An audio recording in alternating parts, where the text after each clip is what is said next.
বছর দুয়েক আগেও রাজধানীর দক্ষিণখান এলাকার একটি অফিস থেকে চনপাড়া পর্যন্ত অটোরিকশার ভাড়া দিতে পারতেন না।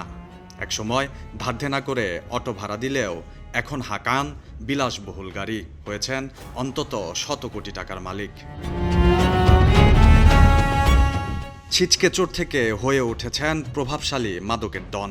শুধু রাজধানীর অভ্যন্তরীণ রুটেই নয়, বরং ঢাকা কক্সবাজার রুটেও নামিয়েছেন অভিজাত যাত্রীবাহী বাস। নারায়ণগঞ্জ এবং মুন্সিগঞ্জে কিনেছেন বিপুল পরিমাণ জমি।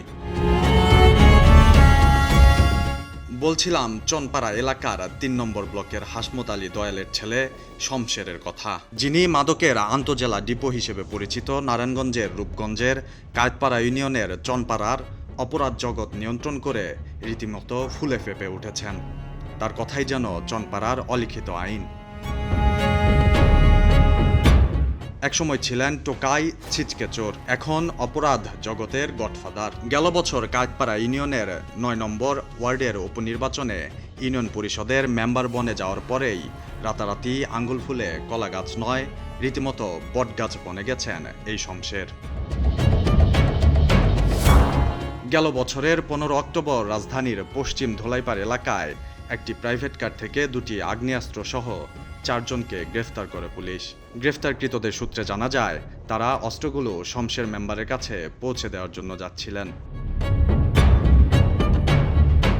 এছাড়াও রূপগঞ্জ থানাসহ বিভিন্ন থানায় ৫টি হত্যা মামলা, ডাকাতি, চুরি, ধর্ষণ সহ অন্তত ২২টি মামলার তথ্য পাওয়া গেছে শমশেরের বিরুদ্ধে।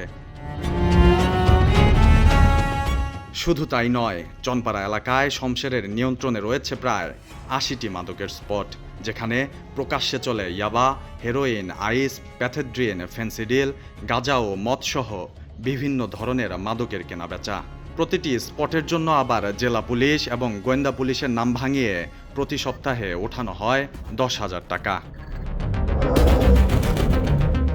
এছাড়াও চনপাড়া এলাকায় সরকারি জমি দখল করে প্লট বাণিজ্য, প্রতারণা, জুলুমবাজি আর সন্ত্রাসী কর্মকাণ্ডের মাধ্যমে শূন্য থেকে শত কোটি টাকার সম্পদের মালিক বনে গেছেন এই শমশের।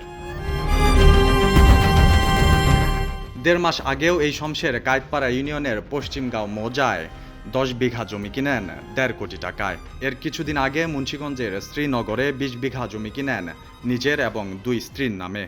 এছাড়াও কক্সবাজার রুটে রয়েছে ৪টি এসি গাড়ি, রাজধানীর ডেমরা রোডে অসীম পরিবহনের প্রায় ৫টি গাড়ি।